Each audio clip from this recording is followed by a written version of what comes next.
Avec Michel Bourdon, le président du CA Balma, qui va nous dire quelques mots sur cette nouvelle épreuve. Alors, l'Aïkiden de Balma qui a lieu le 11 mai, première édition. Voilà, première édition de l'Aïkiden de Balma, organisée par le CA Balma, donc, qui va faire suite aux 10 km de Balma que nous avions organisé depuis les années 2000. Donc 18 ans de 10 km, et puis on a souhaité, parce qu'on sentait qu'il y avait une petite usure de la part des coureurs qui venaient courir notre compétition, et on a voulu proposer quelque chose de plus festif, de plus dans l'air du temps, qui puisse faire pour les entreprises du team building, qui puisse regrouper des copains qui aiment courir ensemble.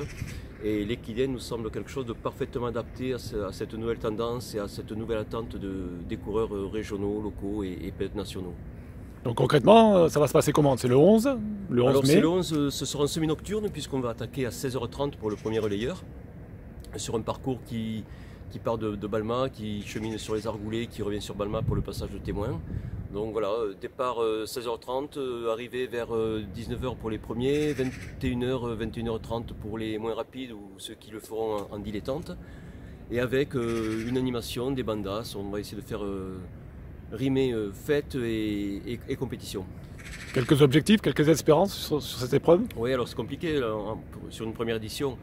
On s'est fixé un objectif de 150 à 200 équipes pour cette première édition. C'est un chiffre qui nous paraît raisonnablement ambitieux. On espère que la météo sera de la partie. Les bénévoles sont déjà à pied d'œuvre. Le parcours est tracé, mesuré. Voilà, on espère 150 à 200. Et combien de... Tu parlais de bénévoles, combien de monde il y aura? Ben là, toujours pareil, pour les 10 km, on avait coutume de recruter 100, 130 bénévoles. Là, une centaine de bénévoles seront nécessaires. Un tiers sur le parcours, pour la sécurisation, un tiers sur le village de tente, l'arrivée, la zone, et puis ensuite pour tout ce qui est animation, buvette et autres festivités. D'accord, ben Michel, je te remercie. On se retrouve donc le 11 mai pour cette nouvelle épreuve. Le 11 mai à 16h30 à Balma.